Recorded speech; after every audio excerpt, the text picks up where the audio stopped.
And it is very, very...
The story opens with a young Peter Parker stepping into his father's private study.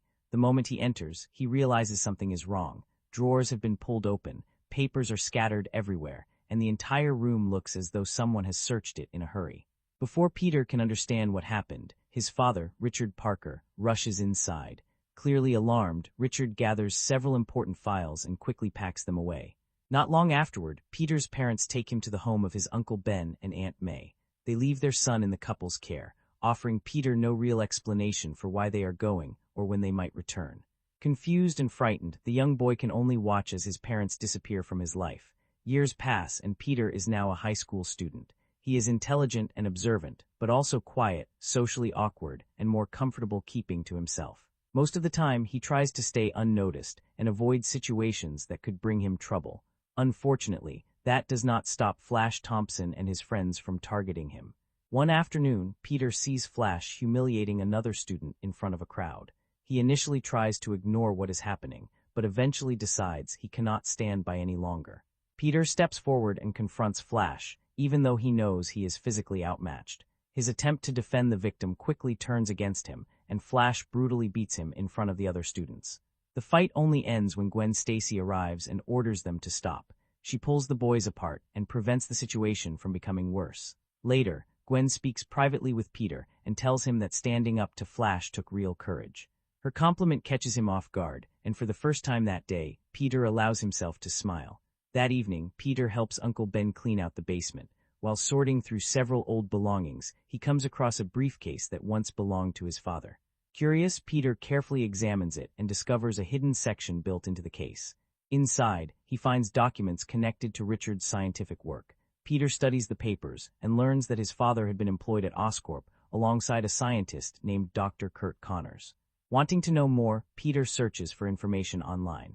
His research reveals that Richard Parker specialized in cross-species genetics, an experimental field involving the combination of traits from different organisms. During the search, Peter also comes across reports confirming that both of his parents died in a plane crash. Still desperate for answers, Peter visits Oscorp the following day. Since he has no official permission to enter the research facility, he assumes the identity of another student, who was supposed to attend an intern orientation.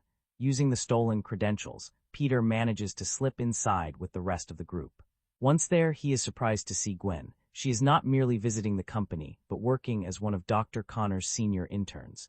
Gwen immediately recognizes Peter and asks why he has come to Oscorp. Thinking quickly, Peter claims that he has always been interested in science. She clearly suspects there is more to the story, but instead of exposing him, she quietly warns him not to do anything reckless. As Peter moves through the facility, he notices a man carrying files marked with the same unusual symbols that appeared on Richard's documents. Believing they may be connected to his father's research, Peter discreetly follows the employee through the building. The man eventually enters a restricted biocable development laboratory and leaves a short time later. The moment the corridor is empty, Peter sneaks into the room. Inside, he discovers a large experiment involving genetically engineered spiders. The creatures have been modified through advanced scientific procedures and are suspended throughout a complicated web-like system. Fascinated by what he sees, Peter reaches toward one of the strands and pulls it. His curiosity causes the delicate setup to malfunction. The containment system breaks apart, sending dozens of spiders raining down over him. Peter panics and quickly brushes them away, unaware that one of the creatures has crawled beneath his collar. Before he can escape the laboratory, the spider bites him on the back of the neck. While traveling home on the subway, Peter begins feeling strangely disoriented.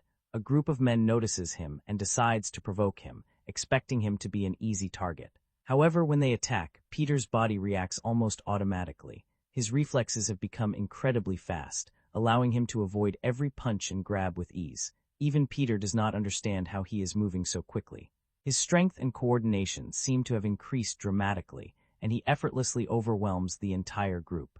What should have been a frightening encounter turns into a chaotic display of abilities he never knew he possessed.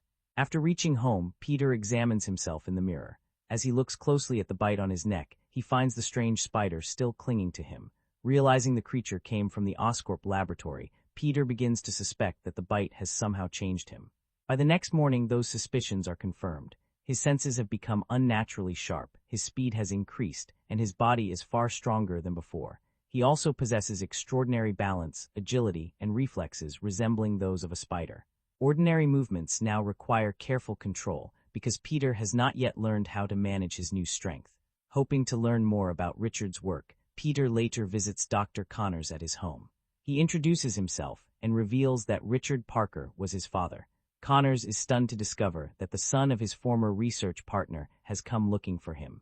Once he understands who Peter is, Connors explains that he and Richard had been developing a method of cross-species genetic regeneration. Their goal was to use the biological abilities of certain animals to restore missing human tissue and even regrow severed limbs. The research was deeply personal for Connors because he had lost his right arm and dreamed of creating a treatment that could make him whole again. However, Richard disappeared before the work could be completed. Without his knowledge and calculations, Connors was unable to solve the final problem, leaving the project unfinished for years. After hearing this, Peter remembers the formula hidden among his father's papers. He writes the equation on a small piece of paper and hands it to Connors. The scientist studies it and immediately realizes that Peter may have provided the missing element needed to complete their research. Amazed by the discovery, Connors agrees to continue discussing the work with him, and the two arrange to meet again the following day. Back at school, Flash is playing basketball in the gym. During the game, he deliberately harasses a girl by spilling ink across her work. Peter sees what happened and walks over to help her clean the mess. A basketball suddenly flies in their direction, but Peter catches it with one hand before it can strike her. Flash notices the impressive save and comes over to take the ball back. Instead of backing down as he normally would, Peter decides to use his new abilities to embarrass Flash. He easily keeps the ball away from him, moving faster than Flash can react. Peter jumps, spins, and dodges around the court while the other students watch in disbelief. For once, Flash is the one being humiliated, but Peter loses control of his strength during the confrontation and accidentally destroys the basketball hoop and backboard. Because of the damage and the apparent fight, Uncle Ben is called to the school. He is disappointed when the staff explains that Peter has been using his strength to bully another student. Ben does not know the full story, but he believes Peter should have handled the situation more responsibly. Before they part ways, Uncle Ben reminds Peter that Aunt May finishes work later that evening and asks him to pick her up. Peter agrees, but his attention is already focused on his secret meetings with Dr. Connors. On his way to Oscorp, Peter tests the limits of his transformed body. He runs across rooftops, leaps between structures, climbs obstacles, and practices parkour through the city. With each movement, he becomes more comfortable using his speed and agility. At Oscorp, Dr. Connors uses the formula Peter provided to conduct a regeneration test on a laboratory mouse. The animal is missing a limb, making it the perfect subject for the experiment. After the treatment is administered, Connors and Peter watch closely as the mouse begins regenerating the lost body part. To their amazement, the procedure succeeds. Excited by the breakthrough, Peter loses track of time. When he finally returns home, he finds Uncle Ben waiting outside. Seeing him there, Peter suddenly remembers that he was supposed to collect Aunt May from work. Ben is furious that Peter ignored the responsibility he had accepted. He explains that Aunt May was forced to find her own way home because Peter failed to appear. During the argument, Ben mentions Richard and tells Peter that his father believed strongly in honoring personal obligations. In Richard's view, when someone has the ability to help another person, they also carry a responsibility to follow through. Peter bitterly asks what any of that matters now, since his father abandoned him and is no longer part of his life. Overcome with anger, he storms out of the house before Ben can respond. Aunt May urges her husband to give the boy some space, believing Peter needs time to calm down, but Ben refuses to let him wander the streets alone and goes after him. Still upset, Peter enters a nearby convenience store and tries to buy a bottle of milk. When he reaches the counter, however, he realizes he is short of money. The cashier refuses to let the small difference slide and dismisses him without the drink. Moments later, another customer pulls out a weapon, robs the register, and bolts from the shop. The thief passes directly by Peter, but Peter, still irritated by how the cashier treated him, makes no effort to stop the man. Outside, Uncle Ben is searching the area for Peter when he suddenly sees the robber fleeing. Ben attempts to intervene and wrestles with him, hoping to prevent his escape. During the struggle, the gun goes off. Ben collapses to the pavement while the thief disappears into the night. Peter hears the commotion and races toward the gathering crowd. When he pushes through the people, he finds his uncle lying motionless on the ground. He kneels beside Ben, but there is nothing he can do. By the time Peter reaches him, the man who raised him and stood by him for years is already dead. The loss devastates Peter. Ben was more than an uncle to him. He had been his closest companion, father figure, and one of the few people who truly cared about him. Knowing that he had the chance to stop the robber only makes the grief even worse. Peter withdraws from everyone around him and sinks into guilt and depression. At school the following day, Flash approaches him. Peter immediately assumes that the bully has come to provoke him again. Before Flash can say anything, Peter grabs him and slams him against a locker. This time, though, Flash does not fight back. He quietly explains that he only wanted to say he was sorry about Uncle Ben. His unexpected sympathy leaves Peter uncertain how to react. Gwen also tries to comfort him. She approaches gently and wraps her arms around him, hoping the gesture might ease some of his pain. Peter accepts the embrace, but the grief has buried itself too deeply. Even Gwen's kindness cannot pull him out of the emotional state he has fallen into. Later that night, Peter wanders through the city alone. While walking through a rough neighborhood, he encounters a group of criminals. His anger immediately rises as he remembers that Ben was murdered by a thief much like them. Looking for somewhere to direct his rage, Peter confronts the gang. The men attack him together, but Peter uses his enhanced reflexes, strength, and parkour movements to overwhelm them. He flips over obstacles, avoids their strikes, and launches himself across the narrow alley with ease. During the fight, Peter makes another remarkable discovery. When he is thrown against a wall, his hands and feet cling to the surface, allowing him to crawl upward without falling. After realizing he can scale walls, Peter begins testing the ability throughout the city. From that night onward, he hunts criminals whenever darkness falls. His main objective is to locate the robber responsible for Ben's death, so he searches for men matching the thief's description and questions them after defeating them. Although his campaign begins as a personal mission of revenge, Peter unintentionally starts protecting ordinary citizens along the way. He interrupts robberies, stops violent attacks, and prevents criminals from escaping. Stories about the mysterious masked vigilante gradually spread through the city. During one pursuit, Peter crashes through the roof of an abandoned wrestling venue and lands inside the old ring. As he looks around, he notices a discarded mask once worn by one of the performers. The sight gives him an idea. If he is going to continue operating at night, he needs a way to hide his identity from criminals, witnesses, and the police. Peter first designs a simple face covering, then continues improving his appearance. Using his intelligence and knowledge of science, he creates a flexible spandex suit that will not restrict his movements while climbing or fighting. He also builds mechanical web shooting devices that fit around his wrists. The web shooters use a specially developed fluid capable of producing incredibly strong strands. Peter practices firing the material at walls, buildings, and distant objects until he learns how to use it for movement. Before long, he is swinging between structures and traveling across the city above the streets. With the complete suit, mask, climbing abilities, and artificial webs, Peter develops a new public identity. Residents begin calling the unknown hero Spider-Man because of the way he crawls across walls and swings through the city. Not everyone welcomes his presence. The police consider Spider-Man a dangerous vigilante who interferes with official investigations and delivers his own form of justice. Captain George Stacy, Gwen's father and a senior police officer, leads the effort to identify and arrest him. One evening, Spider-Man catches a thief and playfully humiliates him rather than immediately turning him over. Peter hangs the criminal with webbing and jokes while the man struggles helplessly. Before he can finish, police officers surround the area and aim their weapons at him.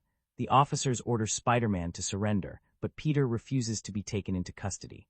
Using his speed, he avoids their attempts to grab him, fires a web toward a nearby building, and swings away before they can stop him. Meanwhile, Dr. Connors faces growing pressure inside Oscorp. His superior, Dr. Rajat Ratha, demands that the regeneration serum move immediately into human testing. Ratha argues that the treatment could soon allow injured patients and amputees to regrow missing limbs. Connors strongly objects. Although the mouse experiment succeeded, he knows the serum has not undergone enough testing to determine whether it is safe for humans. He refuses to risk innocent lives merely to satisfy Oscorp's schedule or financial interests. Ratha has no patience for his concerns. He removes Connors from the project, dismisses him from his position, and takes control of the regeneration formula. Ratha intends to continue the human trials regardless of Connors' warnings. After losing both his research and his job, Connors returns home in despair. Years of frustration over his missing arm, combined with the fear that his life's work will be taken from him, push him into making a reckless decision. Rather than waiting for further testing, he injects the experimental serum directly into his own body. The drug immediately overwhelms him, and Connors collapses unconscious. When he eventually wakes, he notices something extraordinary. His missing right arm has completely grown back. For the first time in years, he has two functioning limbs. His excitement does not last long. The serum begins causing severe changes throughout his body. His skin hardens, his features distort, and his physical size increases dramatically. Within moments, Connors transforms into a massive reptilian creature with enormous strength and animalistic instincts. Now fully changed, the creature leaves in pursuit of Dr. Ratha, determined to stop him from taking the serum and using it on human subjects. Around the same time, Peter is invited to dinner at Gwen's home. He meets her family and sits at the table with Captain Stacy. During the meal, the conversation turns towards Spider-Man. Captain Stacy openly criticizes the vigilante, arguing that a masked individual cannot be allowed to decide who is guilty or ignore the law whenever he chooses. He confidently states that the police will arrest Spider-Man sooner or later. Peter, unable to remain silent while hearing his alter ego condemned, argues that Spider-Man is trying to protect people. He describes the vigilante as someone serving the public when the police cannot arrive in time. Captain Stacy challenges Peter's defense, and the discussion creates an uncomfortable atmosphere at the table. Neither man realizes just how personally invested the other is in the argument. After dinner, Peter and Gwen step onto the terrace for some privacy. Gwen senses that Peter has been hiding something and asks him to explain his strange behavior. Instead of answering directly, Peter reveals the truth in the most surprising way possible. He shows her that he is Spider-Man. Gwen is stunned, but Peter quickly proves it by using his abilities. The revelation changes the mood between them. Peter admits how deeply he cares for her, and the two share a kiss. Their private moment is interrupted when Captain Stacy receives an emergency call. Reports have come in about a dangerous creature attacking people near the Williamsburg Bridge. Captain Stacy immediately leaves to respond, and Peter secretly follows soon afterward. When Peter reaches the bridge, he sees the enormous reptilian monster throwing vehicles across the roadway and sending cars toward the edge. Drivers and passengers scream as traffic collapses into panic. Peter quickly changes into his Spider-Man suit and begins firing webs to stop the vehicles from falling. He anchors cars to the bridge, pulls passengers away from danger, and moves rapidly between the wreckage. Connors notices Spider-Man's arrival, but chooses not to continue the confrontation. Before Peter can get close enough to identify him, the reptilian creature escapes from the area. Peter then hears that a young boy remains trapped inside a vehicle hanging beneath the bridge. The car is suspended by webbing and could fall at any moment. Without hesitating, Peter climbs down and enters the unstable vehicle. The frightened child refuses to move. He is overwhelmed by the height, the damaged car, and the masked stranger attempting to help him. Realizing that the mask is making the boy even more afraid, Peter removes it and hands it to him. He tells the child that wearing the mask will make him brave and asks him to climb towards safety. The gesture earns the boy's trust. Peter carefully guides him out of the car and returns him to his father before the vehicle falls. Despite Spider-Man's actions on the bridge, the police take full control of the investigation the following morning and officially issue a warrant for his arrest. Peter is deeply discouraged when he hears the announcement. He has risked his life to protect strangers, yet the authorities continue treating him like a criminal. Still suspicious about the reptilian attacker, Peter visits Dr. Connors' office and asks what kind of creature could have appeared on the bridge. Connors looks exhausted and physically unwell, but he attempts to remain calm. He suggests that a genetically altered reptile might behave aggressively when frightened or threatened. His answer is vague, and he quickly ends the conversation by claiming he is occupied with a major new project. As Connors moves around the room, Peter notices a container used for the regeneration serum sitting nearby. The evidence, combined with Connors' strange behavior and newly restored arm, leads Peter to a disturbing conclusion. Connors did not merely create the drug. He injected himself with it and became the giant reptile. Determined to prevent another attack, Peter goes to the police station. He approaches Captain Stacy and tries to explain that Dr. Kurt Connors is the creature responsible for the chaos on the Williamsburg Bridge. Peter explains that Dr. Connors used reptile DNA in an attempt to restore his missing arm. According to Peter, something inside the formula went wrong, causing Connors to transform into the enormous lizard-like creature seen on the bridge. Captain Stacy listens, but the story sounds too unbelievable. He dismisses Peter's claims as a wild theory and sends him away without launching an investigation. With the police refusing to take him seriously, Peter decides that he must deal with Connors himself.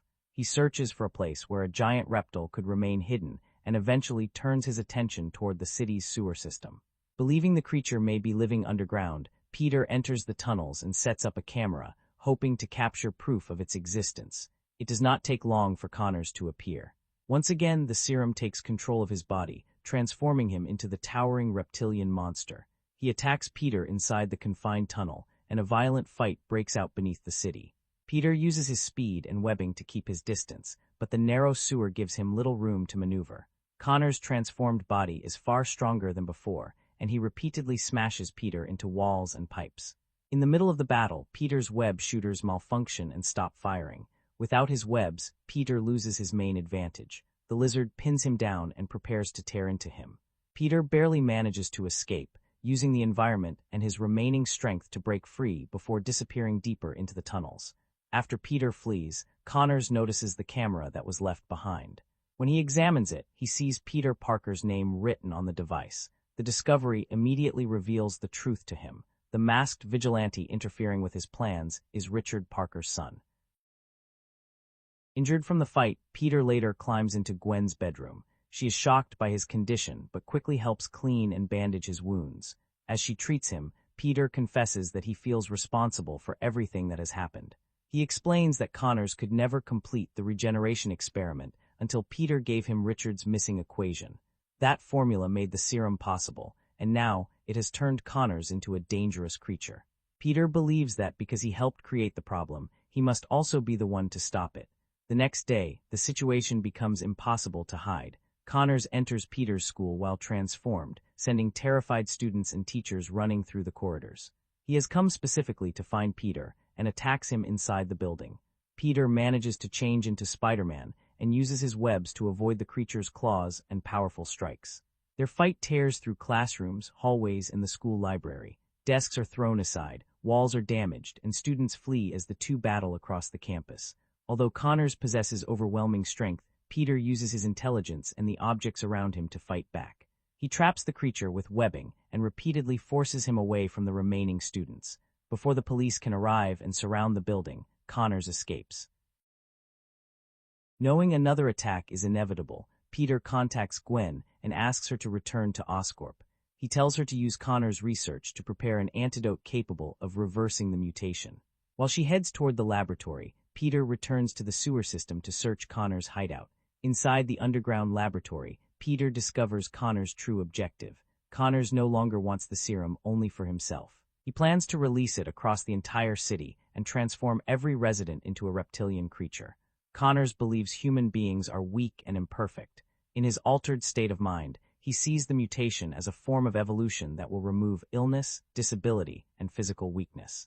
To distribute the formula, he intends to place it inside a cloud-generating machine located at the top of Oscorp Tower. Realizing how little time remains, Peter immediately calls Gwen and orders her to leave the laboratory. Connors is already traveling toward Oscorp, and Peter knows Gwen will be directly in his path if she stays to complete the antidote. Meanwhile, the police divide their attention between the two targets. One tactical unit moves to intercept the lizard, while Captain Stacy and his officers continue hunting Spider-Man. Even with the city facing a giant monster, Captain Stacy still considers the masked vigilante a threat. The first police unit eventually corners Connors and manages to bring him down using heavy weapons and coordinated fire. For a moment, it appears that the creature has been defeated. However, the lizard possesses an extraordinary healing ability. His wounds rapidly close, allowing him to recover almost immediately. During the confrontation, he releases the experimental chemical among the officers. The substance infects them, causing several policemen to begin developing reptilian features. Elsewhere, Captain Stacy's team succeeds in surrounding Spider-Man. During the struggle, part of Peter's mask is removed, revealing his face. Captain Stacy is stunned to discover that the vigilante he has been pursuing is Gwen's classmate. Peter desperately explains that Connors is heading toward Oscorp Tower and that Gwen is inside the building preparing the only antidote capable of stopping him.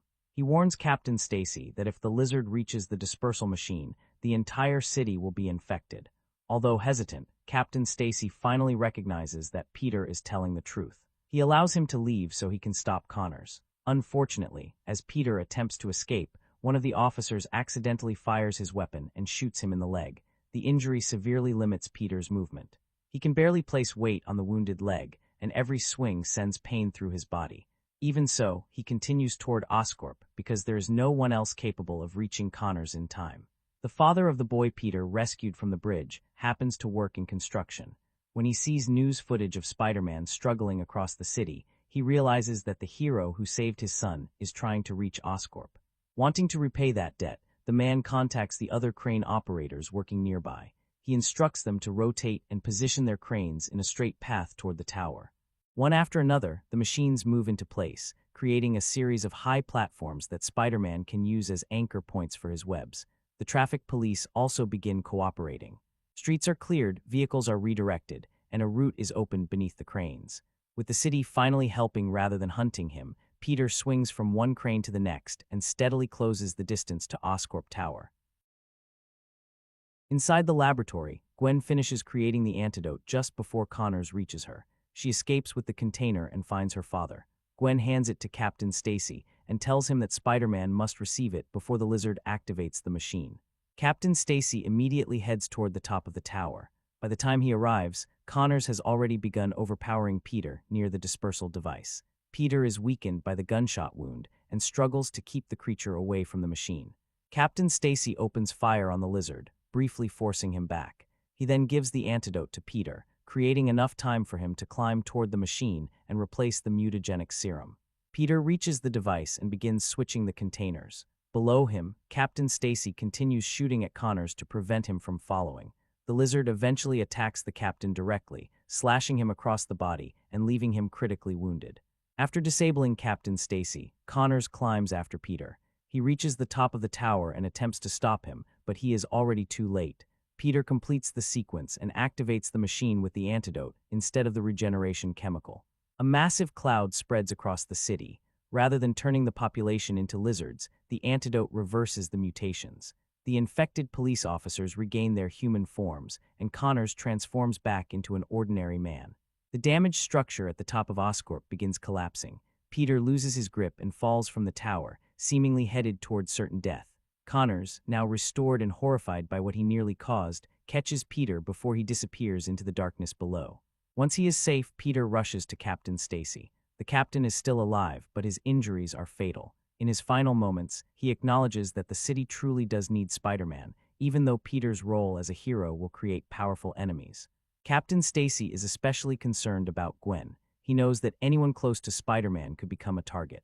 Before dying, he asks Peter to promise that he will stay away from his daughter and keep her separated from the dangers surrounding his double life. Peter reluctantly agrees. After Captain Stacy's death, Peter keeps his promise. He distances himself from Gwen and refuses to explain why he has suddenly become cold toward her. He does not even attend the captain's funeral, fearing that remaining close to Gwen will place her in greater danger. Gwen is hurt by his absence, but she eventually understands what happened.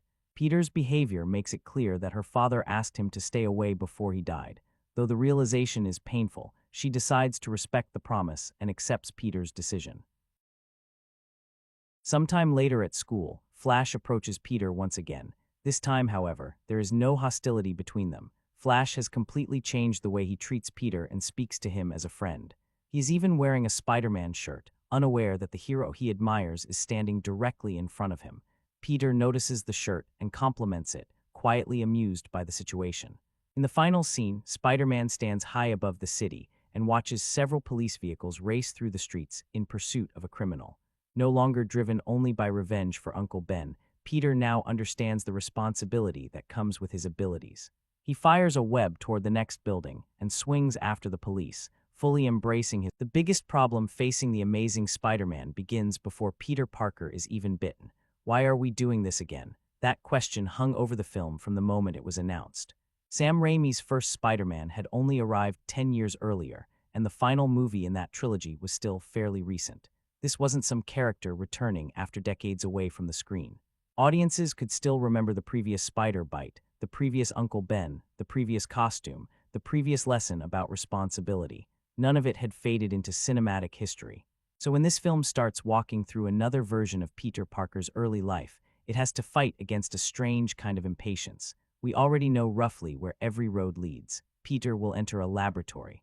A spider will bite him. His body will begin behaving differently. Uncle Ben will die. Peter will feel guilty. A mask will eventually appear. The details may change, but the destination is sitting there in plain sight.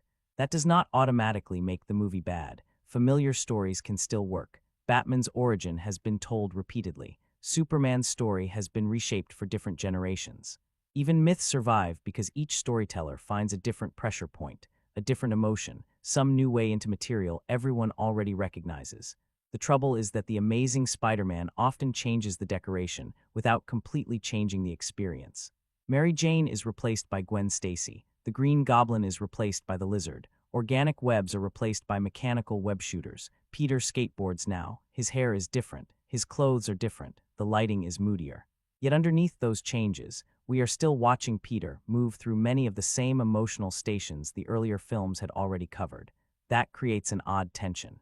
The movie wants to feel like a fresh beginning, but it also depends heavily on our familiarity with Spider-Man. It wants credit for being different while repeatedly reminding us how much of the structure remains the same. There are moments when the new direction nearly justifies itself. The mystery surrounding Peter's parents gives him a different reason to enter Oscorp. Gwen has a more active role than the romantic leads are usually given in this kind of origin film. Andrew Garfield's Peter carries himself differently from Tobey Maguire's version, and once he puts on the mask, the personality becomes much more sarcastic and physically loose. Those choices do create a separate flavor. This is not simply the 2002 movie performed by another cast, but it is close enough that the comparison never disappears. You can almost feel the film trying to outrun the memory of Raimi's version. It moves toward darker colors, more grounded technology, and a slightly more serious emotional atmosphere. Peter's powers are presented with more physical detail. He bruises, he stumbles. His movement feels less like a clean superhero pose and more like someone improvising with a body he barely understands. All of that is useful. It gives the reboot texture. Still, texture is not the same thing as necessity. The film reportedly cost an enormous amount of money, and you can certainly see that money on the screen. The effects are polished. New York looks impressive. Spider-Man moves in ways that were much harder to achieve a decade earlier. Yet the film's very existence keeps feeling tied to franchise maintenance rather than an urgent creative idea. It is difficult to ignore the business logic. Spider-Man is one of the most recognizable superheroes in the world. A studio is not going to leave that character untouched for long. There are sequels to launch, villains to introduce, mysteries to tease, and a larger cinematic universe waiting to be built. That doesn't mean the filmmakers had no artistic intentions. Mark Webb clearly tries to focus on Peter's relationships and loneliness. The actors bring their own interpretations. There is real care in parts of the production. But the movie still carries the unmistakable feeling of a property being restarted because it is too valuable to remain inactive. And that feeling matters because it affects how we watch the origin. Uncle Ben's death should be devastating.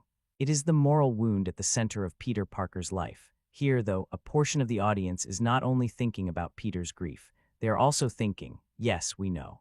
We have been here before. That is not entirely the film's fault, but it is the burden the film chose to take on. There is something slightly exhausting about watching another version carefully arrange the same pieces. Peter argues with Uncle Ben. Peter leaves in anger. A criminal crosses his path. Peter makes a selfish decision. Tragedy follows. The emotional machinery is still effective in places, especially because Martin Sheen gives Uncle Ben genuine warmth, but the machinery is visible now. The audience knows what each scene is preparing. Some viewers will not mind that at all. Longtime Spider-Man fans may enjoy seeing details restored from the comics, particularly the web shooters and Peter's sharper sense of humor. For them, the reboot is not repeating the story so much as correcting or reinterpreting it. Others will see the same material and wonder why a few comic-accurate adjustments required an entire restart. That divide probably explains why reactions to the film can be so extreme. One person sees a fresher, more energetic Spider-Man. Another sees a polished imitation of something that was still fresh in the public memory. Both reactions make sense. Personally, I think the movie is caught somewhere in the middle. It has too much personality to be dismissed as a completely empty remake. Garfield and Emma Stone give the film a different energy. The visual effects are stronger. The romance has its own rhythm. The mystery of Peter's parents points toward another kind of story. At the same time, the reboot never fully proves that these changes could only have existed through another origin film. That is the key issue. A new Spider-Man movie was easy to justify. Another complete account of how Peter became Spider-Man was much harder. The film could have started with Peter already operating as the hero. It could have trusted the audience to understand the basics. It could have revealed the parental mystery gradually while moving into unexplored territory.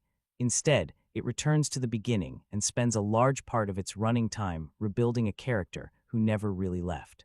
By the time Spider-Man is finally swinging through the city, the film becomes easier to enjoy. Garfield's physical performance separates itself from Maguire's. The action has more speed. The character begins wisecracking. For a while, the question of whether the reboot was necessary becomes less important than whether the movie is entertaining. And yes, sometimes it is. That may be enough for a summer blockbuster. It may even be enough for fans who wanted a version closer to the Spider-Man they knew from particular comics. But good enough to watch and strong enough to justify starting over are not quite the same thing. The film's biggest opponent is not the lizard. It is recognition. Every familiar beat reminds us that we have already watched another filmmaker solve this problem, often with more warmth and a clearer sense of identity. The Amazing Spider-Man does manage to survive that comparison. It is not a disaster, and it is certainly more competent than the most hostile reactions suggest. There are strong performances, impressive effects, and enough interesting changes to keep it from feeling like a shot-for-shot repeat. What it never completely escapes is the suspicion that the reboot happened first, and the creative justification came afterward. The studio needed Spider-Man back on the screen. The filmmakers then had to find a reason for audiences to watch the beginning again. Sometimes they find one, sometimes they don't, and that uncertainty follows the entire movie. This version of Peter Parker is where the reboot makes one of its biggest bets, because Andrew Garfield is not playing the same kind of awkward outsider that Tobey Maguire played. He is still lonely, still intelligent, still carrying around the damage of being abandoned by his parents. But he does not really look or behave like the invisible kid at school. He skateboards through the corridors, dresses like someone who has at least a vague idea of what suits him, carries a camera, and has that slightly withdrawn coolness that tends to attract attention rather than erase it. The film tells us Peter is an outcast, and there are moments when that comes through, especially in the way he watches Gwen Stacy from a distance or struggles to say anything coherent when she actually speaks to him. But he never feels like the classic image of Peter Parker being rejected by the whole world. He feels more like a quiet, complicated kid who has chosen to keep people at a safe distance. That difference matters. His isolation is tied less to social humiliation and more to abandonment. Peter remembers his parents leaving him with Uncle Ben and Aunt May, and even though he was young, the feeling clearly stayed with him. He does not know why they disappeared. He does not completely accept the explanation that they died. Somewhere underneath the sarcasm and awkwardness, he is still waiting for an answer. So when he finds his father's old briefcase and begins following the trail toward Kurt Connors and Oscorp, it is not just teenage curiosity. Peter is searching for a missing part of himself. That gives the origin a more personal engine than simply wandering into the wrong science demonstration. At the same time, the film sometimes pushes so hard to modernize Peter that it loses a little of what made him distinctive. The skateboard is the obvious example. There is an entire stretch where he uses it to test his developing coordination, and I understand the intention. It is visual, youthful, and gives Garfield something physical to do before the costume appears. But it also feels like someone in a meeting said Peter Parker needed to look more current. The same thing happens with his attitude. Garfield's Peter is not especially meek, even before the bite. He steps in when Flash Thompson is humiliating another student. He takes risks. He breaks rules. He talks back. He is nervous around Gwen, yes, but he is not naturally passive. Once the spider bite happens, those qualities become louder. The discovery of his powers is handled with a mixture of comedy, panic, and genuine physical confusion. On the subway, Peter cannot control his strength. He sticks to surfaces without meaning to. His reflexes react before his mind can catch up. The scene works because he is not instantly graceful. He looks like a teenager trapped inside a body that has suddenly rewritten all its rules. Then the excitement begins to take over. He climbs walls, tests his balance, experiments with movement, and gradually realizes that almost nothing around him can physically threaten him in the same way anymore. There is a rush to those moments. You can see Peter enjoying himself, maybe a little too much, and that is where this interpretation becomes interesting, because the powers do not immediately make him heroic, they make him reckless. His confrontation with Flash on the basketball court is a good example. Peter could simply walk away. Instead, he humiliates him. He uses abilities no one else understands to settle a personal score in public. The scene is staged as a kind of revenge fantasy, but there is something uncomfortable underneath it. Peter has gone from being powerless to having an absurd advantage, and his first instinct is not responsibility. It is payback. That is believable, not admirable, but believable. The problem is that the film occasionally treats his behavior with a lightness that clashes with what it is trying to say. Peter destroys property, embarrasses Flash, and acts as though normal rules no longer apply to him. Uncle Ben sees the change before Peter does. He notices the arrogance, the anger, and the way Peter is withdrawing from the people actually trying to care for him. Their arguments are among the better scenes in the film, because Martin Sheen never plays Uncle Ben like a man waiting to deliver a famous slogan. He sounds like a frustrated parent. He is trying to explain that Peter's father believed people had obligations to one another, especially when they had the ability to help. The idea is there. What is missing is the line everyone expects. With great power comes great responsibility. Now, a film should not be required to repeat a familiar sentence just because audiences recognize it. There is nothing wrong with expressing the same principle differently.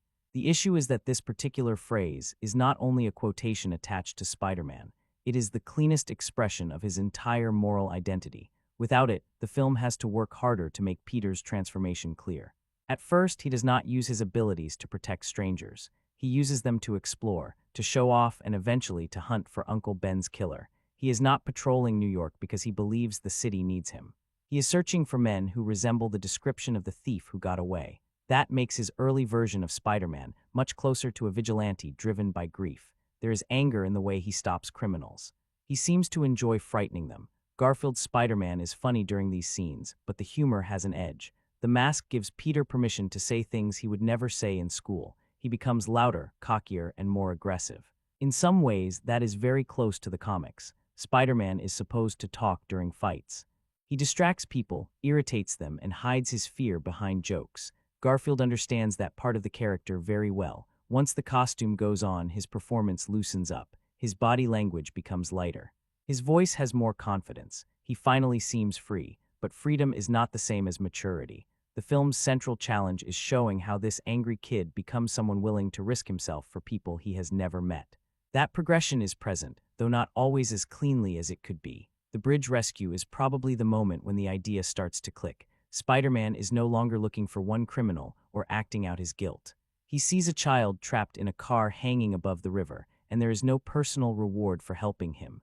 The boy is terrified, so Peter removes his mask and gives it to him. That small decision says more about responsibility than some of the film's larger speeches. Peter understands that being Spider-Man is not just about what he can do. It is also about making another frightened person believe they can survive. For once, the mask is not something Peter hides behind. It becomes a source of courage he can hand to someone else. It is one of the few scenes where the reboot finds a genuinely fresh emotional angle inside such familiar material. Uncle Ben's death is still the defining wound, of course, but the film handles Peter's grief in a slightly unusual way. He does not collapse into open mourning for very long. His pain comes out through obsession, silence, and violence. He searches night after night for the killer. He ignores Aunt May. He returns home injured and offers almost no explanation. Some viewers may find that emotionally honest. Grief does not always look like crying beside a photograph. Sometimes it looks like anger and avoidance. Still, the film moves away from the search without giving it a satisfying resolution. Peter never catches the man responsible. The storyline simply fades while the lizard plot becomes more urgent. Because of that, Peter's transition from vengeance to heroism feels incomplete. You can understand what the film wants us to believe. He begins with selfish motives, encounters situations that demand something better from him, and gradually starts helping people because it is right. But there is no single moment where Peter fully confronts the fact that revenge has consumed him. The moral change happens through accumulation rather than a decisive choice. His responsibility toward Connors is more direct. Peter gives Connors the equation that makes the regeneration experiment possible. He does it partly out of excitement, partly because of his father's work, and partly because he wants answers. He does not stop to consider what might happen if the research is rushed or placed in the wrong hands. Then Connors injects himself and becomes the lizard. That makes the conflict personal in a way the film does not always emphasize enough. Peter is not merely the only person physically capable of stopping the villain. He helped create the situation. His intelligence, curiosity, and need to understand his father all contributed to the disaster. This is where the theme of responsibility could have become especially strong. Peter's powers are not the only gifts he must learn to use carefully. His mind has consequences too. A formula written on a page can cause as much damage as a punch thrown in anger. The film gestures toward that idea, but it is busy moving into the final act, so it never digs as deeply as it could. There is also a basic contradiction in the way Peter behaves. He is intelligent enough to build sophisticated web shooters, understand complex biological research, and trace his father's scientific history. Yet emotionally, he remains impulsive. He reveals his identity to Gwen almost immediately. He ignores warnings. He throws himself from buildings before he fully understands what his powers can do. That contradiction can be frustrating, though it is also recognizably teenage. Peter may be brilliant in a laboratory and completely foolish when dealing with grief, love, or anger. Intelligence does not automatically create judgment. Garfield plays that inconsistency better than the screenplay sometimes writes it. His Peter is constantly in motion, even during conversations. He hesitates, stammers, looks away, and then suddenly says too much. There is an unsettled quality to him. He rarely appears comfortable inside his own skin, even after gaining the ability to crawl out of it and onto a ceiling. Not everyone will warm to this version. For viewers attached to the more openly vulnerable Peter Parker, Garfield can seem too confident, too stylish, or too abrasive. He does not give the immediate impression of a gentle kid being crushed by the world. Sometimes he seems like he was already halfway toward becoming Spider-Man before the spider arrived. But there is something compelling about watching power amplify flaws that were already present. Peter is angry before the bite. The bite gives him the strength to express that anger. He feels abandoned before the bite. The mask gives him another way to hide. He wants answers before the bite. His new abilities allow him to force his way into places where those answers may be waiting. The origin is therefore not simply about gaining powers. It is about all of Peter's unresolved emotions becoming more dangerous because he now has the ability to act on them. Responsibility arrives slowly. It appears when he saves the child on the bridge, when he stops seeing every criminal as a possible target for revenge, when he realizes Connors must be stopped, when he keeps moving through the city despite being badly injured. When he begins using Spider-Man not as an escape from Peter Parker, but as a way to do what Peter Parker previously could not, the film does not express that journey perfectly. It leaves the search for Uncle Ben's killer unfinished, rushes parts of the moral development, and avoids the one sentence that could have tied the whole thing together. Yet the basic idea survives. This Peter has power long before he deserves it. He misuses it, enjoys it, and hides inside it. Becoming Spider-Man means understanding that the ability to act also creates an obligation to act well. He does eventually move in that direction. It just takes the film a messier route to get him there. The mystery surrounding Peter's parents is probably the reboot's clearest attempt to separate itself from the earlier films. Instead of treating Richard and Mary Parker as distant background figures, the Amazing Spider-Man makes their disappearance part of Peter's identity. The film opens with them leaving him at Uncle Ben and Aunt May's house, clearly frightened and in a hurry, then vanishing from his life. Peter is too young to understand what is happening, but old enough to remember being left behind. That memory seems to shape almost everything he does later. He is guarded around people. He avoids getting too close. He acts like he does not need anyone, which usually means the opposite. Even his interest in science has an emotional motive buried underneath it. Peter is not only trying to understand equations or experiments, he is trying to understand his father. The old briefcase gives him a way back into that unanswered part of his life. Inside it, he finds research connected to Dr. Curt Connors, his father's former colleague at Oscorp. That discovery sends Peter toward the laboratory, toward the spider bite, and eventually toward the entire conflict of the film. So the origin is not completely accidental this time. Peter does not simply wander into the wrong room during a school trip. His search for his parents leads him there. Curiosity brings him into Oscorp, but grief is really pushing from behind. That is a smart change because it ties Peter's powers to something personal before he even receives them.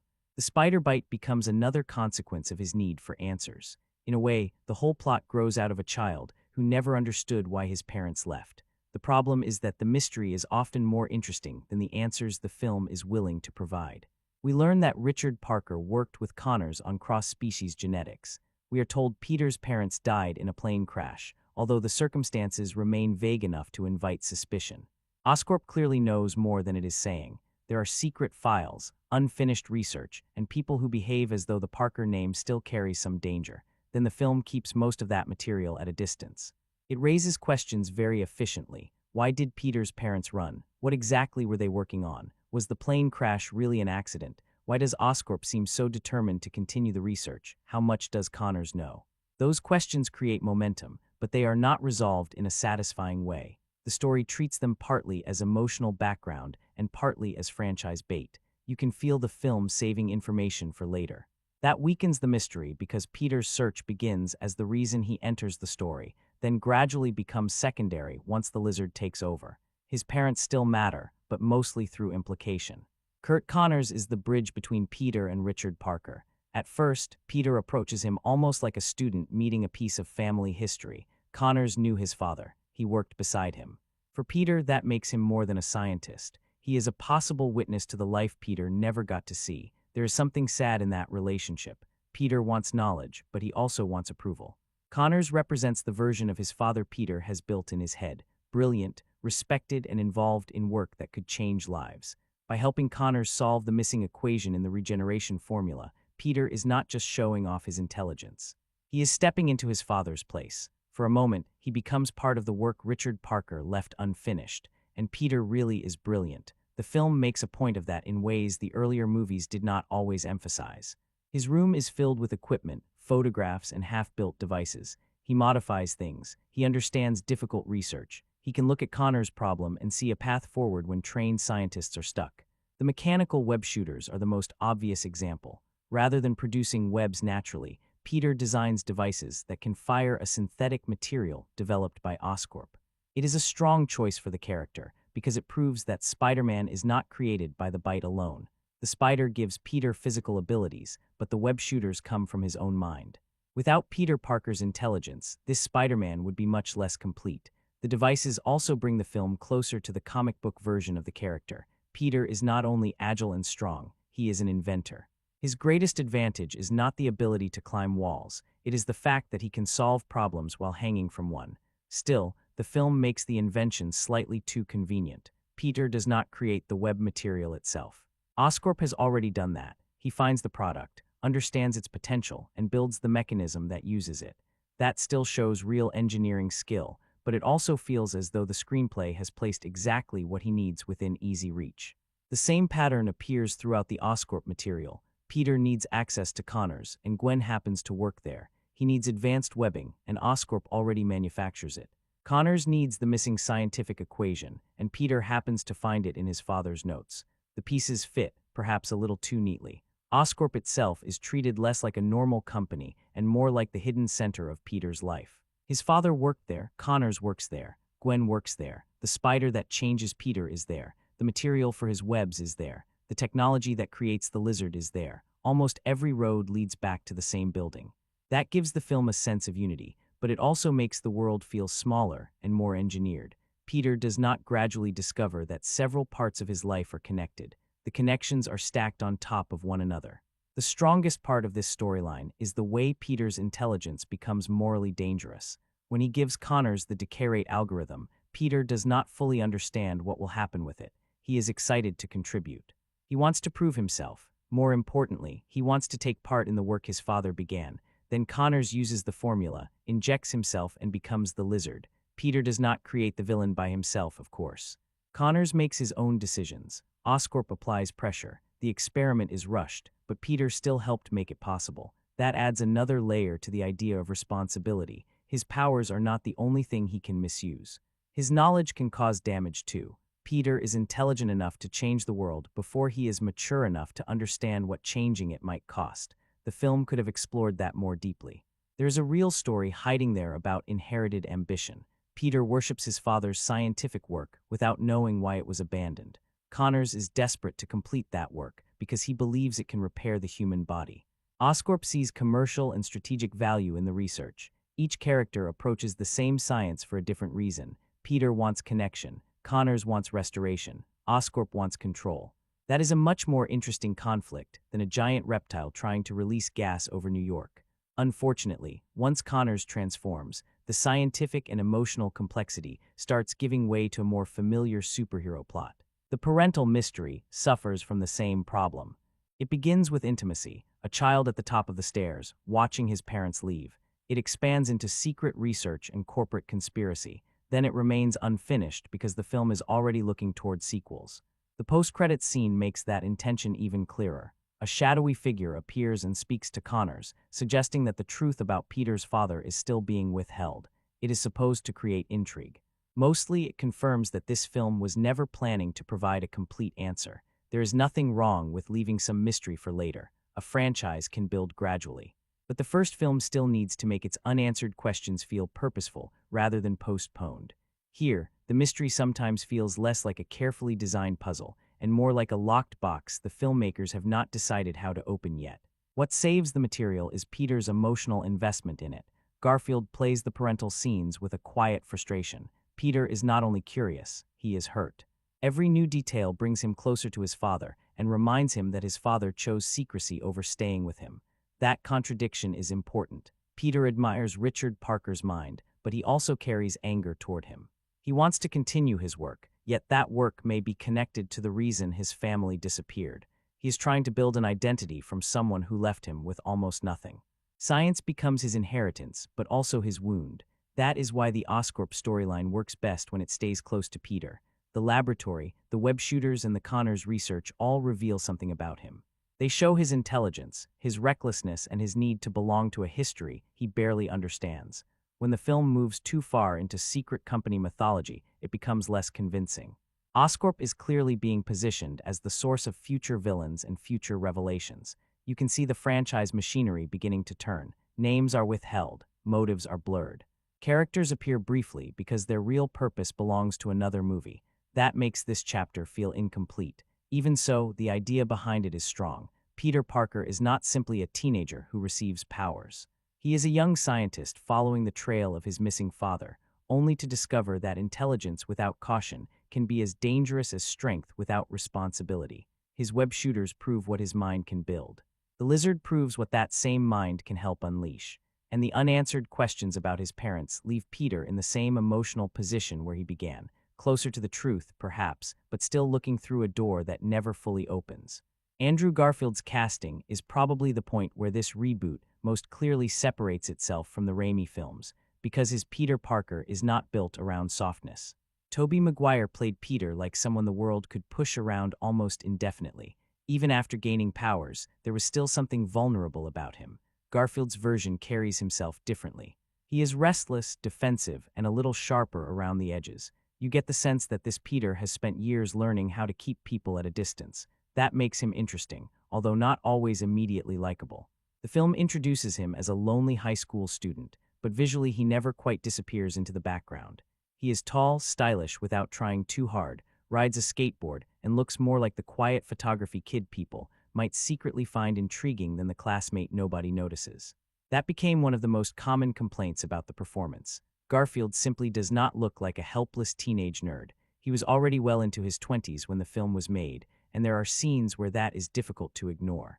Put him next to the other students, and he sometimes appears less like one of them than a young substitute teacher who has wandered into the hallway wearing a backpack. The screenplay tries to compensate by making Peter socially awkward. Around Gwen, he stammers, repeats himself, looks at the floor, and seems unable to complete a sentence without physically folding into himself. Garfield commits to those moments, sometimes so intensely that the awkwardness starts feeling performed rather than spontaneous. Still, he gives Peter a believable nervous energy. He rarely stands still. His hands move. His eyes keep searching the room. He starts speaking, changes direction, and then tries to cover what he almost admitted.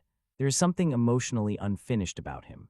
He is clever enough to understand complicated scientific ideas, but not always capable of expressing a basic feeling without turning it into a mess. That contradiction suits this version of the character. Garfield's Peter is more guarded than timid. He can confront Flash when another student is being humiliated. He is willing to break rules, enter restricted areas, and challenge adults when he thinks they are hiding something. There is still enough good material to hold the film together. Garfield and Stone give the dialogue personality. Martin Sheen adds weight. The action provides energy when the story slows. The central idea of Peter contributing to Connor's downfall gives the conflict some personal responsibility, but the script rarely turns all of those elements into one clean dramatic line. It keeps opening doors. The parents.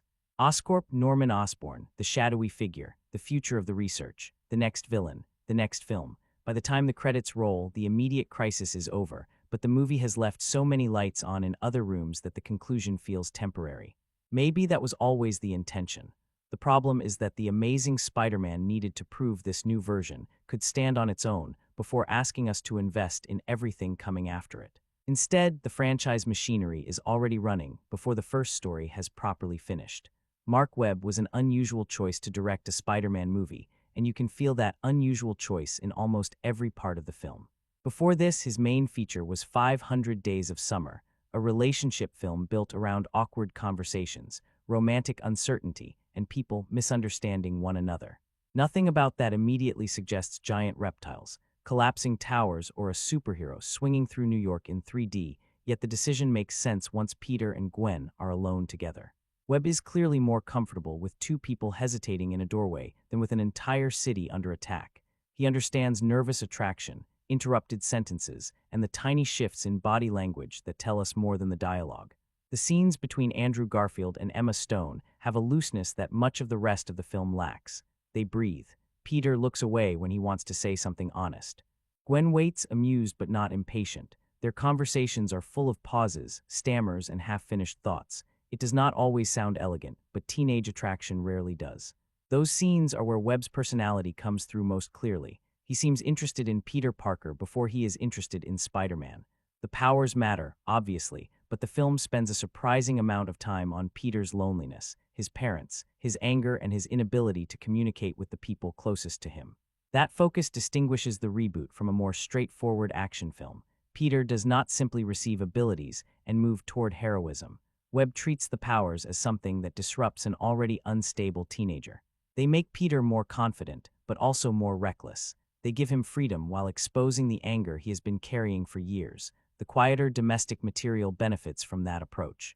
Peter arguing with Uncle Ben feels uncomfortable in a believable way. Aunt May watching him return home injured has more emotional weight than many of the louder scenes. Peter sitting across from Captain Stacy at dinner creates tension without requiring anyone to throw a punch. When Webb keeps the film close to those relationships, the grounded style works. The problem is that The Amazing Spider-Man cannot remain a small character drama. Eventually, it has to become a $200 million superhero movie, and Webb does not seem equally confident in both modes. The action is often technically competent. Spider-Man moves quickly, the camera follows him through difficult spaces, and several fights make effective use of his agility. The high school battle with the lizard has energy, and the bridge rescue gives Peter a meaningful heroic moment. Still, some of the larger sequences feel more manufactured than directed. There is movement, noise, and impressive digital work, but not always a strong sense of dramatic shape. A good action scene should tell us something through the way it unfolds. It should have tension, escalation, and a clear physical idea. Here, the spectacle occasionally feels assembled from whatever modern superhero techniques were available. Spider-Man swings toward the camera. The lizard crashes through walls. Objects fly through digital space. The perspective changes. Then the sequence ends. Individual moments can look excellent, but the scenes do not always build into something memorable. The film has expensive action without consistently having distinctive action. That may be the central tension in Webb's direction. His instincts are personal, while the production around him is enormous. You can imagine him being drawn to Peter as an abandoned teenager, to Gwen as someone who sees through him, and to Connors as a wounded scientist trying to repair himself. Those are all relationship-based ideas. The franchise demands something else as well. It needs a citywide threat. It needs visual scale. It needs a final tower. It needs sequel clues. It needs a version of Spider-Man that looks new enough to sell the reboot but familiar enough not to frighten the audience. The film sometimes feels like Webb is directing the emotional scenes, while a much larger corporate machine is directing everything around them. That gives the finished movie an uneven personality. There are passages that feel intimate and specific, then moments that could belong to almost any effects-heavy blockbuster from the same period. The personal material wants to slow down. The superhero material keeps pushing toward the next set piece. Webb's darker tone is part of that attempt to create a separate identity. This Spider-Man lives in a more subdued world than Raimi's version. The colors are cooler. The interiors are shadowed. Oscorp feels clinical. The sewers are wet, blue, and threatening. Even Peter's home carries a slightly heavier atmosphere. The influence of more grounded superhero films is obvious. Peter gets bruised. He limps. His costume tears. His movements are inspired by parkour and feel more improvised than majestic. He does not always land perfectly or move like an experienced hero. Sometimes he crashes into things and has to recover. That physical awkwardness is one of the film's better choices. Spider-Man is powerful, but he is not polished yet. He is still discovering what his body can do. The movement reflects Peter's age and impulsiveness. Webb also tries to make the technology feel practical. Peter builds mechanical web shooters. He experiments with materials. The costume looks like something developed rather than magically appearing. His room is filled with equipment, photographs, and unfinished ideas. These details support the grounded approach, but the seriousness can become a little self-conscious. The film often looks darker than it actually feels. There is a lot of blue light, rain, shadow, and emotional heaviness, yet the story underneath remains a fairly traditional comic book adventure. That is not automatically a problem. Spider-Man can handle sadness and darkness. His entire identity grows out of grief. The issue is that the film occasionally mistakes a serious surface for genuine depth. Putting Peter in a dim room does not automatically make his parental mystery more meaningful. Photographing the lizard in shadow does not give him a stronger motivation. Showing injuries does not solve the logical problems in the screenplay. The visual mood promises a tougher, more psychologically detailed film than the writing always delivers. And then Spider-Man starts joking. That contrast is interesting, but not always smooth. Garfield Spider-Man is sarcastic, playful, and much more verbally aggressive than Maguire's version. He toys with criminals, talks through fights, and seems to enjoy the freedom of being anonymous. This is one area where the film moves closer to the comic book character. Spider-Man should be funny. He should irritate villains and use humor to hide fear. Garfield's loose physical performance and sharper delivery capture that side of him better than the earlier films often did. The mechanical web shooters are another comic-inspired decision. So is the greater emphasis on Peter's intelligence. He does not become Spider-Man through biology alone. He uses engineering, observation, and experimentation to complete the identity. His crouch poses and stretched movements also recall comic artwork more directly. At times, the character looks as though he has been pulled out of a panel and allowed to move through real space. For longtime readers, those details matter. They create the feeling that the filmmakers are listening to complaints about the previous series. Peter makes his webs, Spider-Man jokes. Gwen Stacy is the main romantic interest. Kurt Connors finally becomes the Lizard. The film also appears influenced by the more modern Ultimate Spider-Man interpretation. Peter's world feels contemporary, his teenage behavior is more openly rebellious, and the line between the hero's personal life and corporate science is much tighter. That fidelity is selective, though. The film borrows individual comic elements while changing Peter's overall personality. He may have the web shooters and the jokes, but he is not the same socially invisible, financially pressured Peter some viewers expect. That raises an important question. What does being faithful actually mean? Is it the costume, the gadgets, the supporting characters, the exact personality, the moral center? A film can reproduce surface details and still feel emotionally different from the source. It can also change major details while preserving the character's underlying spirit. Webb's version does a little of both. His Peter is scientifically gifted, burdened by guilt and gradually learning responsibility. That feels recognizably Spider-Man. He is also stylish, abrasive, confident, and sometimes more like a wounded outsider than a traditional nerd. That feels like a deliberate reinvention. The mix will work better for some viewers than others. There are also moments when the film's desire for comic accuracy clashes with its grounded tone. Mechanical web shooters make sense as a demonstration of Peter's intelligence, but the synthetic material appears conveniently available through Oscorp. The wisecracks fit Spider-Man, but they occasionally feel out of place in scenes photographed like a dark urban thriller.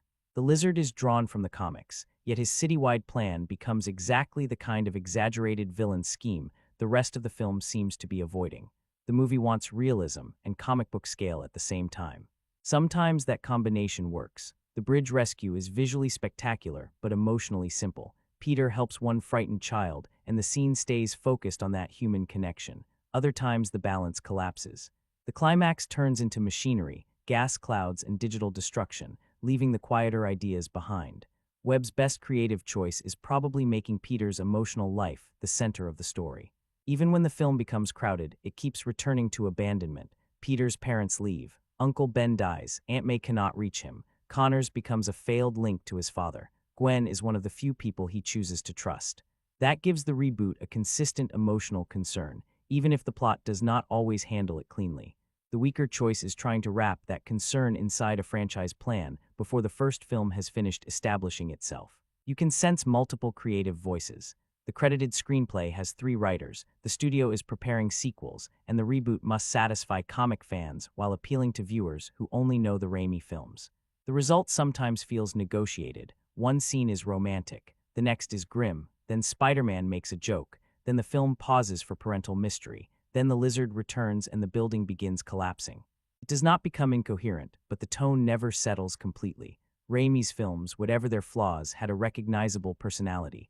They were sentimental, strange, colorful, and occasionally campy.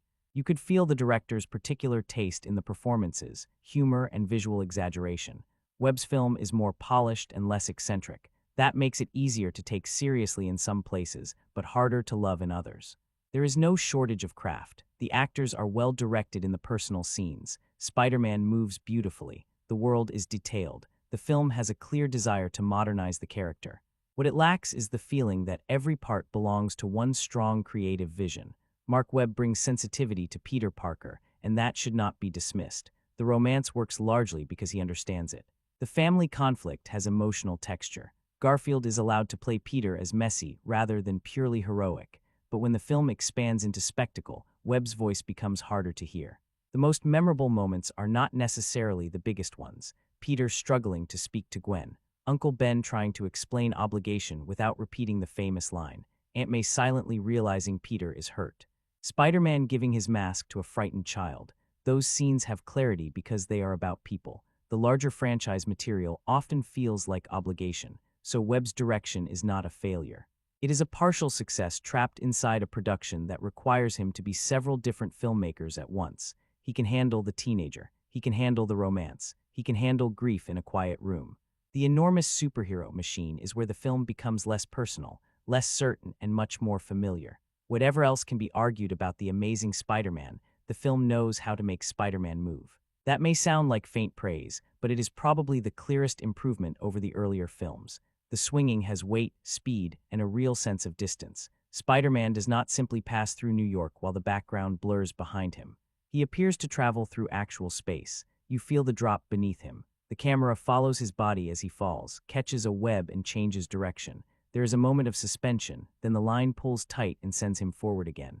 The movement has a natural rhythm to it, almost like controlled panic. For the first time in a Spider-Man film, swinging occasionally feels less like flying and more like falling very successfully. That distinction makes the action more exciting. Andrew Garfield's build helps. He is long, lean, and flexible, so this Spider-Man does not move like a heavyweight superhero. He folds into strange positions, crouches low, twists in the air, and uses momentum rather than brute strength. There is something appropriately insect-like about him. Even when the character becomes fully digital, the movement usually stays connected to Garfield's physical performance.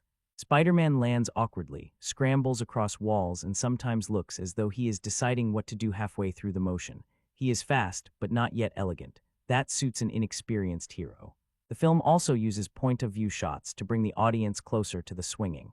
In 3D or IMAX, those sequences were clearly designed to create a sensation of height. The camera looks down between buildings, rushes toward glass, and dives into open air. Some of those shots are a little obvious. You can almost hear the film announcing that the audience is supposed to lean backward. Still, the effect works. Even in 2D, the level of detail is impressive. Reflections pass across Spider-Man's suit. Buildings move around him with convincing depth. The city feels large enough that crossing it should be difficult. That is important because New York is not just scenery in a Spider-Man story. It is the space his powers were built for. On the ground, Peter is awkward and emotionally trapped. Above the streets, everything opens. The costume contributes to that physical identity. It is textured, narrow, and designed around Garfield's frame. The long limbs and slightly unusual pattern make this Spider-Man look younger and less established than the version audiences already knew. Not everyone liked the design, and parts of it do feel busy, but once the character is moving, it works better than it does in still images. The suit stretches with him, and the reflective lenses give his masked face enough expression to remain readable during action. The practical and digital elements blend well in several sequences. Peter discovering his powers on the subway is mostly comedy, but it establishes the physical rules. He cannot control what he touches. His reflexes are faster than his judgment. Every movement has an accidental consequence. Later, the skateboarding sequence lets him test balance and coordination. It is a slightly forced attempt to make Peter look contemporary, but as a piece of physical storytelling, it gets the idea across. He is learning how to inhabit his new body. The bridge rescue is where those abilities first become genuinely heroic. The sequence has spectacle, falling vehicles, webs, height, and chaos, but it stays focused on a frightened child trapped inside a car. Spider-Man cannot solve the situation by punching something. He has to remain calm and help someone else remain calm. That makes the scene more memorable than some of the larger battles. When Peter removes his mask and gives it to the boy, the effects briefly become secondary. The technology supports the emotion instead of replacing it. The later fights are less consistent. The sewer encounter with the lizard has atmosphere. It is dark, confined, and gives the creature an advantage. Spider-Man is entering the villain's environment rather than waiting for him in an open arena. The high school battle is more playful. It makes good use of corridors, walls, and changing levels. Spider-Man does not fight like a boxer. He uses ceilings, webs, and whatever objects happen to be nearby. That is exactly what his action scenes should do. The climax at Oscorp Tower has the expected scale, but it also becomes more generic. There is a machine, a countdown, a dangerous substance, and a citywide threat. Spider-Man has to reach the top before Connors transforms everyone below. It is functional blockbuster construction. The problem is that the larger the film becomes, the less distinctive it feels. Spider-Man and the lizard crash through digital environments. Pieces of the building break apart. The camera moves rapidly around them. The threat is technically enormous, yet the scene feels safer than some of the smaller moments that came before it. The outcome is never seriously in doubt. The lizard is strong enough to throw Peter around, but the fight does not have the emotional history required to make every hit matter. Peter helped create the crisis, and Connors knew his father, but that relationship remains underdeveloped. So the climax delivers movement without quite delivering tragedy. The crane sequence sits somewhere between inspiring and ridiculous. Spider-Man is wounded and struggling to reach Oscorp. A construction worker recognizes him as the person who saved his son, then coordinates a line of cranes so Peter can swing across the city. The idea is pure comic book sentiment, and honestly there is something likable about it. Ordinary people help the hero because the hero helped them. The city becomes part of Spider-Man's recovery. That is a good emotional beat. It is also incredibly convenient. The cranes move into perfect position with remarkable speed, and the whole skyline seems to reorganize itself for one injured teenager. If the rest of the film were more openly heightened, the moment might pass without resistance. Because the reboot keeps insisting on realism, the convenience becomes harder to ignore. Still, James Horner's music pushes the sequence forward with enough sincerity that it nearly gets away with it. The score itself is uneven. Horner brings scale, emotion, and a sense of wonder to parts of the film. His music during the swinging sequences gives them lift, and the quieter themes support Peter's loneliness without becoming completely oppressive. At times, though, the score reaches too hard for grandeur. It swells before the drama has fully earned it, as though trying to convince the audience that an important superhero moment is happening. Compared with Danny Elfman's music for the Raimi films, Horner's score is less immediately recognizable. Elfman's themes had a strange, gothic energy. They felt tied specifically to Spider-Man. Horner's work is effective in the moment, but easier to forget afterward. The cinematography has a similar strength and weakness. John Schwartzman gives the film a polished, darker appearance. Oscorp is cold and metallic. The sewers are wet and shadowed. Peter's home is warmer but still subdued. New York at night looks dangerous without becoming completely stylized. The cooler colors separate this version from Raimi's brighter, more comic book world. Sometimes the look is attractive. Sometimes it feels like seriousness applied as a filter. The film wants to be grounded, so everything is darker, bluer, and slightly rougher. Peter gets bruised. The costume tears. Rain appears at emotionally appropriate moments. Yet the underlying plot still involves a giant reptile attempting to transform New York with a machine on top of a tower. There is nothing wrong with that. It is Spider-Man, but the visual realism occasionally sits awkwardly beside the material's natural absurdity. The production design does a better job of combining character and spectacle.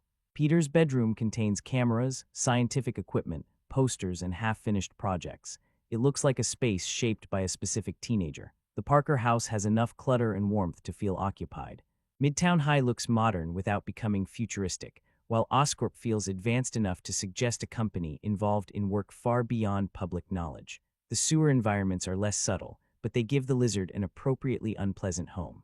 There is a lot of craftsmanship throughout the film. That is why calling it simply bad never feels accurate. The effects are often excellent. The cast is strong. The physical interpretation of Spider-Man is energetic and convincing. Certain action scenes understand the character very well. The film's weaknesses are not caused by laziness. They come from a lack of unity. The personal scenes belong to a thoughtful teenage drama. The visuals belong to a darker superhero reboot. The humor belongs to a more playful Spider-Man adventure. The climax belongs to a conventional summer blockbuster. The sequel clues belong to a corporate franchise plan. All of those movies are present, and they do not always cooperate. Comparisons with the Raimi trilogy are unavoidable. Raimi's first two films had weaknesses, but they also had an unmistakable personality. They were sentimental, colorful, strange, and occasionally ridiculous. Their emotions were broad, but usually sincere. The Amazing Spider-Man is more controlled. Its effects are smoother. Spider-Man is more agile. The romance is more natural.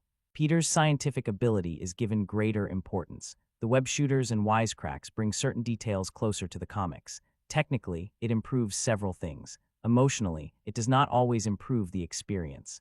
Tobey Maguire's Peter had an immediate vulnerability that Garfield's version sometimes lacks. Willem Dafoe's Green Goblin and Alfred Molina's Dr. Octopus had stronger personalities than the Lizard. Danny Elfman's music was more distinctive. Raimi's action often felt connected to his own odd visual imagination. Webb's film is polished, but less personal once the spectacle begins. Placed beside films such as Iron Man, The Avengers, or Christopher Nolan's Batman movies, the reboot also struggles to define its purpose. Those films arrived with clearer identities. They either changed the tone of superhero cinema or delivered a kind of scale audiences had not seen before. The Amazing Spider-Man arrives between movements. It wants the grounded seriousness associated with Batman, the sarcastic energy of modern Marvel heroes, and the emotional familiarity of an established franchise. It does each of those things reasonably well. It rarely owns any of them. That does not mean the film lacks entertainment value. Once Spider-Man is fully active, there is plenty to enjoy. The movement is exciting. Garfield has charisma behind the mask. Emma Stone brings warmth. Martin Sheen gives the early story emotional weight. The movie is easy enough to watch. The harder question is whether it leaves much behind. For devoted Spider-Man fans, the comic-inspired details may be enough. Mechanical web shooters, a more talkative hero, Gwen Stacy and the Lizard offer a version of the mythology the earlier films did not provide. For casual viewers, the experience may feel like an expensive repeat with different faces. That divide explains the film better than either extreme response. It is not the lifeless disaster some critics describe.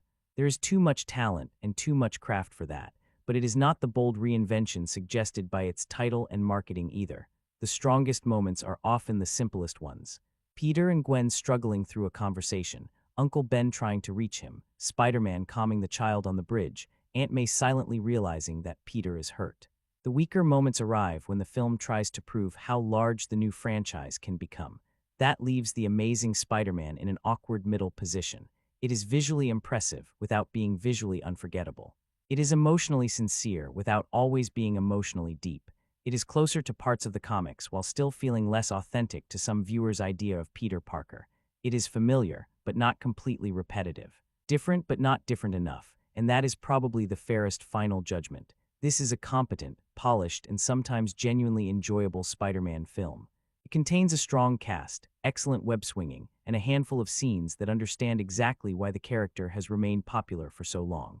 It also carries an underdeveloped villain, visible screenplay conveniences, unfinished franchise setup, and the constant burden of having to justify a story audiences had already watched recently. By the end, the film has done enough to survive. It never quite does enough to become essential. Watchable? Absolutely. Entertaining? More often than not. Amazing? Not really.